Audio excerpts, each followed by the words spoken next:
Olá pessoal, tudo bem com vocês? Eu ensino homens e mulheres a faturarem mais de R$ 7.000 com a laqueação brilho perfeito. Meu nome é Carlos, da Pintura Laca, e hoje vamos falar sobre o uso e os tipos de lixadeiras disponíveis no mercado. Então, mas antes que alguém pergunte assim, é necessário a lixadeira? Né? Não posso usar as lixas, né, assim, na mão mesmo? Pode, né? A lixadeira não tem nada a ver com o acabamento, não tem nada a ver com a qualidade que você vai dar para a peça de madeira a qual você vai estar laqueando. Mas qual que é a grande vantagem da lixadeira? Isso se souber utilizá-lo da forma correta. Ele acaba agilizando o seu serviço e também acaba te poupando esforço físico, né? Porque imagina você ficar o dia inteiro, né? Acaba até desgastando aqui as digitais do dedo. Então é assim, fundamental. Não, se você for uma pessoa que vai fazer esse serviço uma vez ou outra, um robista, uma pessoa que, sei lá, olha, Carlos, eu tô iniciando, né? Ou eu não disponho financeiramente de fazer investimentos, né, em lixadeira, você sim consegue iniciar só com a lixa e a sua mão. Um taco de lixamento pode ser esses EVAs, pode ser um chinelo, enfim, ajuda bastante. Mas vamos falar hoje das lixadeiras. A lixadeira que eu comecei a utilizar foi essa daqui. Aliás, não foi nem essa, foi aquela que a lixa é menorzinha, meio que uma quadradinha. No mercado, essas lixadeiras são conhecidas como as famosas treme-treme, porque quando você liga ela, ela faz ela oscila, né? Na verdade são oscilantes, não treme-treme. Mas popularmente se chama de treme-treme. Na época não sabia, lixadeira era lixadeira, tanto faz, não tinha uma ideia do que era melhor. Qual que é as vantagens e desvantagens dessa lixadeira? Percebam que ela usa a lixa de papel, a mesma que eu mostrei aqui para vocês. Você acaba cortando ele em 3 partes e acaba prendendo na máquina. Funciona, só que assim, a forma que ele oscila primeiro, ele tem um poder de corte muito baixo, né? E não estão falando de grãos de lixa, estão falando de eficiência da lixa. Ele tem um grão de corte muito baixo. A outra, a outra parte mais ou menos ruim. Aqui, ó, tá vendo aqui essa parte aqui? Isso daqui se chama empastado. É quando o pó do material ele acaba aderindo à lixa e ele acaba perdendo a sua eficiência, né? Então, o nome disso aqui chama empastamento. E aí o que acontece quando isso se forma aqui? Primeiro, ele para de funcionar a lixa, né? Porque ele não funciona mais. E segundo, ele começa a arranhar a superfície que está sendo lixado, mas não é o arranhão dos grãos da lixa, é um arranhão mais severo. pode ser que a hora que você aplicar ou a tinta, que é o acabamento, ele vai acabar ficando com os famosos cabelos de anjo. E aí, por que o cabelo de anjo? Que ele faz exatamente esse formato. Lembra que eu falei que ele é uma lixadeira oscilante? Então ele oscila nesse sentido, assim. E aí ele acaba fazendo esse desenho, esse risco na peça. E aí, qual que é um outro fator ruim nela, né? Tá a lixa aqui, ó. Aqui vocês separam que tem uns furinhos. Vou até abrir aqui a maior parte dos fabricantes, a base dela é igual. Tá vendo aqui, ó?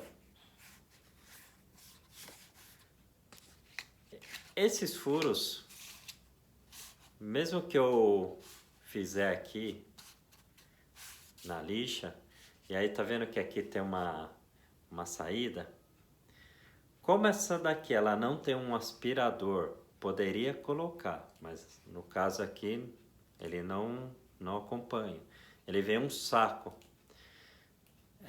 vem pó para cá, mas ele não vem com, assim, ele não consegue ter o poder de aspiração muito grande, né? Assim, não chega, sei lá, talvez não chega nem 50%.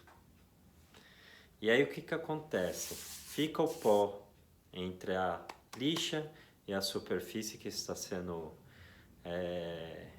trabalhada, acaba acelerando o desgaste da lixa, acaba criando essa situação de empastamento e acaba riscando demasiadamente a peça.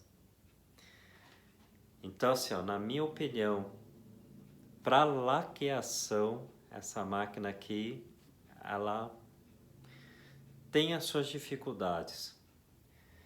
Tem muito, mas muito profissional no mercado de laqueação que trabalha com essa daqui ou aquele modelo da base menorzinha, consegue fazer o seu trabalho, mas assim, esse é o meu ponto de vista. Assim, com esse equipamento que eu tenho, eu fiz os testes iniciais, trabalhei bastante com ela, tem coisas que dá para se superar, né? Você começa a aprender a lidar com os problemas da máquina. Não digo nem o problema da máquina, o problema é proveniente do equipamento.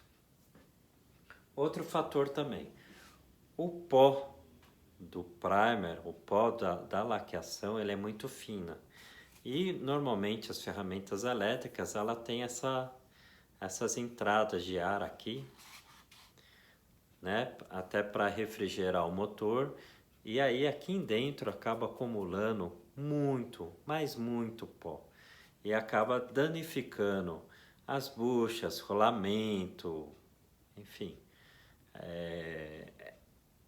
E aí, se você optar por usar esse tipo de equipamento aqui, tenha certeza absoluta, e aí é uma recomendação que eu faço, tenha uma rotina de manutenção e limpeza desse equipamento.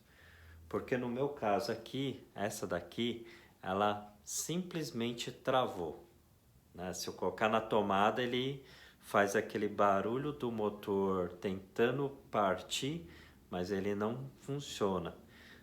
Muito possivelmente um dos rolamentos dele deve estar travado. E aí, para não queimar a máquina, é melhor abrir ela, fazer a manutenção, trocar o rolamento. Não adianta você querer abrir, fazer uma manutenção mais ou menos, porque você está acelerando o término da vida útil do seu equipamento. Qual foi o próximo passo que eu dei? eu fui para uma roto-orbital, né? Então assim, ó, tá vendo? Ele gira e a roto-orbital, além de ele... Porque se ele fizesse só esse movimento, existe também algumas lixadeiras elétricas que ele só faz esse movimento, chamado lixadeira orbitais, né? Que faz só esse movimento. Aliás, mentira, chama lixadeiras rotativas, se eu me engano, é isso, que faz só esse movimento aqui. Essa daqui não, ela tanto faz esse movimento quanto ela faz a oscilação, que seria o que essa daqui faz. Essa só oscila, mas ela não gira. Essa gira e oscila. Essa ferramenta aqui, qual que é a vantagem? Se você quiser que ele faça que aumente o poder de corte dela, você simplesmente coloca ela numa velocidade maior, que aí ele vai fazer esse movimento. E aí ele faz o corte da superfície a qual você está lixando muito mais agressivo. E se você quiser partir mais para um nível acabamento, com menos risco, menos... você vai para uma velocidade menor, que aí ele trabalha mais a vibração. Nesse caso aqui, ó, ele é uma ferramenta pneumática. E aí aqui ele tem uma mangueira, que no final da mangueira ele tem um saco, né, de papel. E o que ela faz? À medida que ela vai injetando o ar aqui para que o motor dessa lixadeira funcione, aqui ele não vai conseguir enxergar, mas aqui ele tem uma saída de ar, a qual ele faz ele joga o ar aqui para fora e ele cria tipo um vácuo para que ele consiga trazer todo o pó para dentro desse saco, né? Seria quase um saco de aspirador. E aí por que eu optei por essa ferramenta aqui, né? Saindo dessas elétricas, e aí eu fui para essa roto-orbital. E aí vocês reparam que ele está bem usado, né? Ele está bem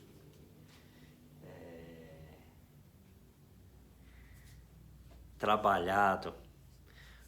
Essa foi a primeira lixadeira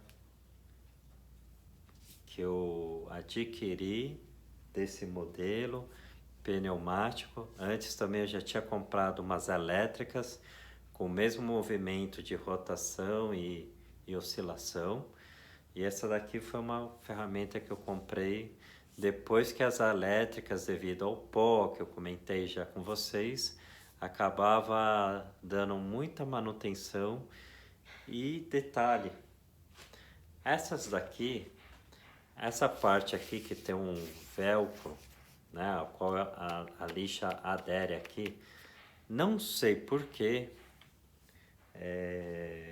nas ferramentas elétricas o feltro ele não aguenta muito tempo. Para se ter uma ideia, teve uma das lixadeiras de uma boa marca, né? Não vou falar aqui porque a intenção não é ficar denegrindo a imagem de fabricante, né? Não estamos aqui avaliando equipamento, mas ele acabou assim, ó, em menos de um mês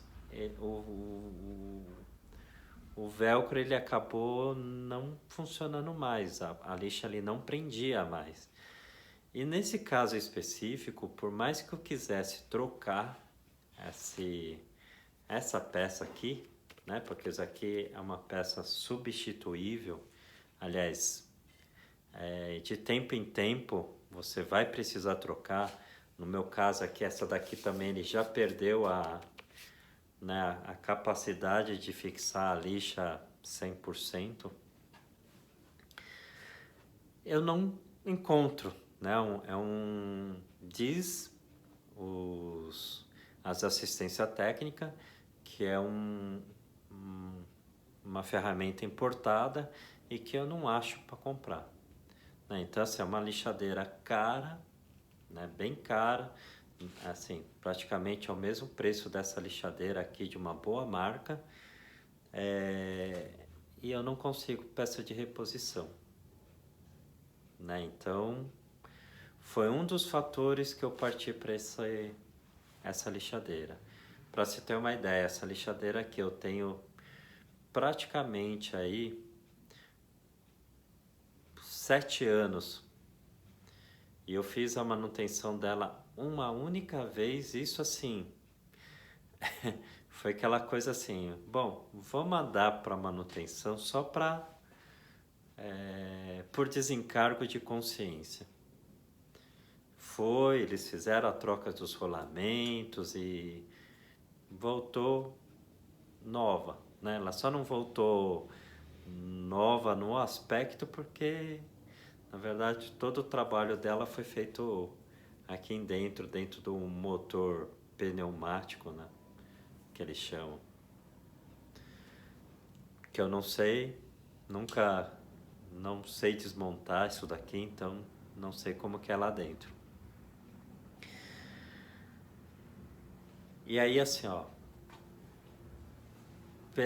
quando eu adquiri essa lixadeira, que eu pintei, eu lixei um tampo de um buffet, e aí depois eu apliquei o acabamento, né? Eu lixei o fundo e apliquei o acabamento.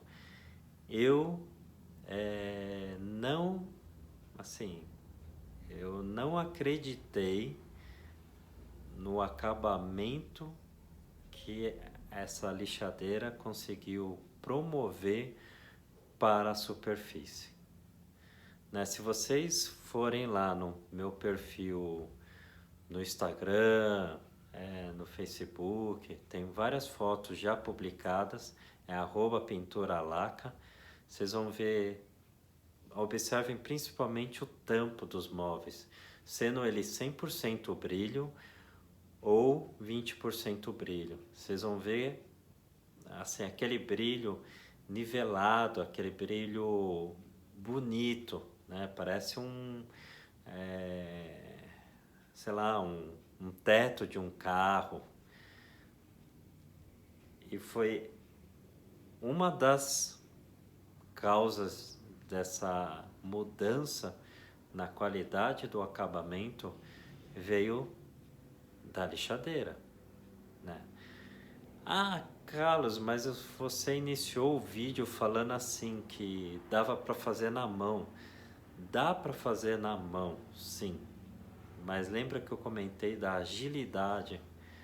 O que eu estou querendo transmitir aqui, pessoal, né? Não estou vendendo a lixadeira, nem mostrei a marca. Alguns devem conhecer, mas a ideia aqui também não é divulgar marcas, enfim, não estou fazendo propaganda nenhum de marca de ferramenta. Já testei outras roto-orbitais de outros fabricantes que funciona bem, né? Eu particularmente optei por uma determinada marca pelo atendimento, pela assistência técnica, por outros fatores, mas que eu também oriento sempre.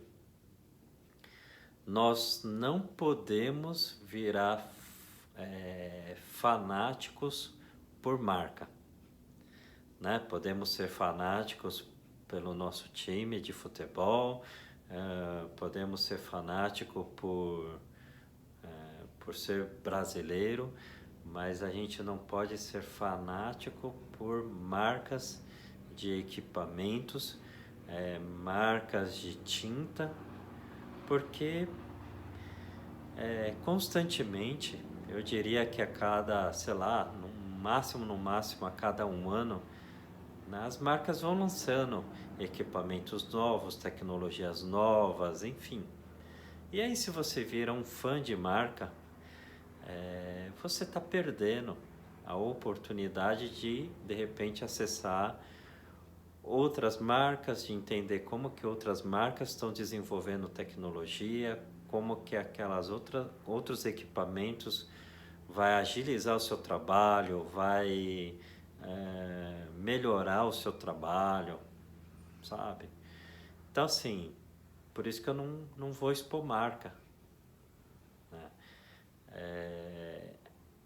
Você precisa entender que a ferramenta ele vai te acelerar o seu processo, mas ele não faz tudo, né? Para você poder trabalhar com uma lixadeira dessa daqui, você tem que saber trabalhar com ela, porque da mesma forma que eu comentei que ele é agressivo quando você coloca mais ar no caso aqui, mas se fosse uma elétrica você aumentaria a velocidade dela, né? Então, da mesma forma que eu comento, ele tem um poder de corte elevado, você pode promover na sua peça um buraco, e aí a hora que você laquear, dependendo do brilho da peça, mesmo 20%, vai ficar marcado. E é muito difícil você resolver isso usando massa, enfim, é complicado. Então, assim, toda ferramenta você tem que aprender a utilizar ela de uma forma que você consiga tirar velocidade de trabalho, né? Não estou falando aumentar a velocidade do equipamento, não. Ele pode estar em baixa velocidade, mas para você consegue produzir, ó, na pauleira. Não é a velocidade da máquina, não, é a forma que você entende o funcionamento do equipamento. Por exemplo, aqui, ó. Aqui a pegada dela, tá vendo que ele parece que é sua mão? A partir do momento que você consegue dominar ela de tal forma que ela vira uma extensão da sua mão e que tudo que você fizer nela, você é como se você estivesse fazendo na mão, né? Lógico que são características totalmente diferentes, né? Diferente você lixar com a mão e você passar a lixadeira, mas você tem que ter o domínio da pressão que você exerce na peça, a velocidade, até onde ela vai poder lixar, né? Por exemplo, aqui, ó, tá vendo aqui? Aqui ela não é assim, aqui ela é mais bicudinha. Tá vendo aqui, ó, essas beiradas aqui que tá levantado? Ela não é assim, ela é reta. Essa beirada levantada assim, ela pode promover o risco da peça. Por exemplo, essa lixadeira, ela foi feita para você trabalhar ela assim, ó. Ela tá solta, tá, pessoal? Ela não é assim, ó, não tem essa folga aqui, ó. Ela foi feita para trabalhar assim. Muita gente trabalha ela assim, ó. E aí o que acontece? Esse prato aqui, ó, ele acaba virando uma canoa. E na verdade ela tem que ter uma superfície plana. Ela não pode ser uma canoa. Se você coloca muita velocidade e aí você trabalha com ela assim, ó, nessa posição, por isso que ela vira uma canoa. Você pode fazer os buracos na peça e também você acaba estragando essa parte aqui, ó. Você acaba, a canoa que eu falo, você empena esse prato aqui. E se você estiver trabalhando com alta rotação e ela assim, e aí você felizão da vida, achando que a peça vai ficar maravilhosa, você está estragando a peça e você está estragando o seu prato.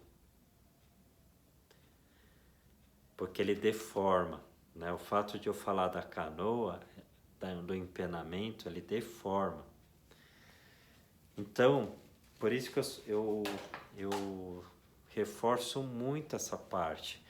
A hora que você conseguir entender que a ferramenta que você está manuseando na mão é uma extensão do seu corpo, que você consiga sentir como que ela está trabalhando, como que ela está agindo na superfície da peça,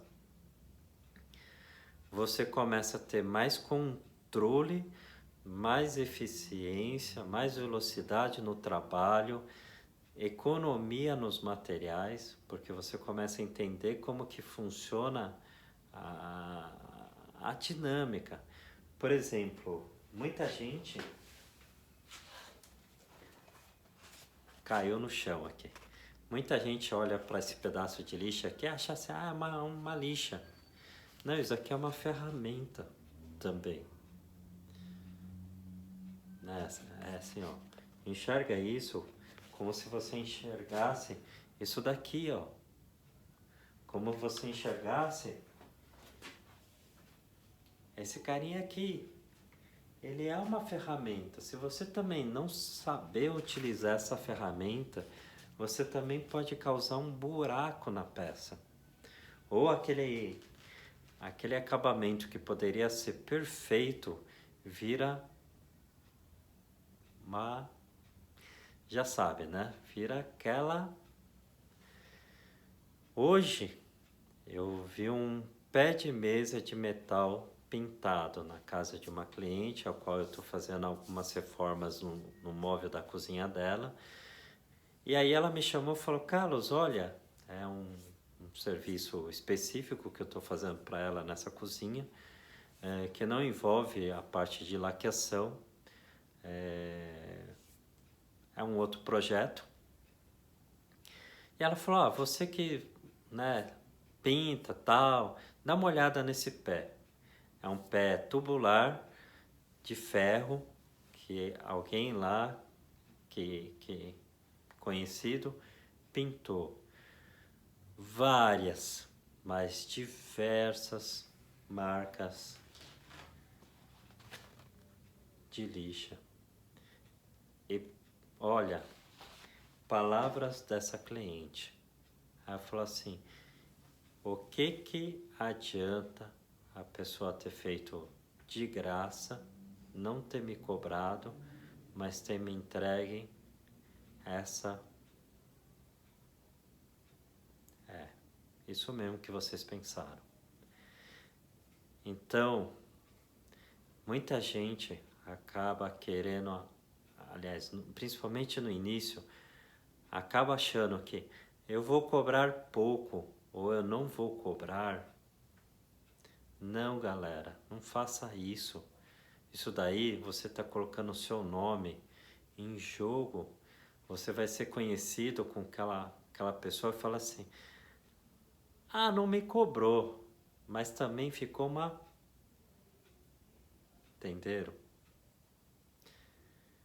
Sabe? E a pior, assim, cara, a pior forma de você começar a trabalhar com laqueação é isso. Porque o cliente de laqueação, ele sabe o que ele quer, ele conhece o que é laqueação e ele espera um bom trabalho. E se você não consegue promover isso, aprenda primeiro. Mas eu não recomendo ninguém a pegar qualquer tipo de trabalho, seja de graça, e fazer um trabalho ruim. É 1000 vezes você pegar uma peça, né? Falar a verdade para a pessoa que você está pegando a peça para fazer, chegar e falar assim, eu estou iniciando, eu vou fazer pelo preço X, que é menor do que o mercado, porque eu quero que a sua peça se torne um portfólio do meu trabalho. Então, assim, o preço que eu vou, assim, que que eu tô dando de desconto para você é para que eu possa formar um portfólio de trabalho e nunca de graça. E por que nunca de graça? Porque se você, assim, os materiais são caros, você vai querer fazer mais ou menos, e aí não vai ficar legal. Só que aquela peça pode te trazer serviços muito maiores. E aí talvez você vai perder a oportunidade de conquistar mais cliente por causa daquela peça ruim que você promoveu, né? Então, a minha dica, o meu conselho que eu daria para mim quando eu comecei: não faça nada somente pensando no preço, né? Faça pensando na qualidade que você quer entregar. Porque se você fizer uma qualidade impecável, essa peça vai te vender. Porque o cliente vai olhar e falar assim: olha, pedi para o fulano, para ciclano fazer, olha que linda peça, ó, pode ir lá, ó, aliás vai logo, porque ele tá lá fazendo, porque ele quer formar um portfólio, porque logo ele vai começar a cobrar o preço normal e aí vai ficar mais caro, né? E uma das coisas que quando eu comecei a trabalhar com móveis, eu li num fórum de marcenaria na época que falava assim: você quer conhecer como o cara que é barateiro e faz o serviço mais ou menos, ou você quer ser conhecido assim: olha, o Carlos trabalha bem, mas o preço dele é um pouco, né? Mas o que ele entrega vale a pena. Então, assim, ó, pense muito bem nessa frase, né? Só muda Carlos. Se você chama Carlos, pode colocar Carlos também. Mas se for Paulo, José, enfim. Como você, como profissional, quer ser conhecido? Eu, pessoalmente, prefiro ser conhecido como: o Carlos faz um belíssimo trabalho. Nossa, meu móvel, ou minha porta, ou sei lá, assim, foi ruim e voltou novo, voltou perfeito. É um trabalho que ele faz com amor e valeu cada centavo que eu paguei para ele.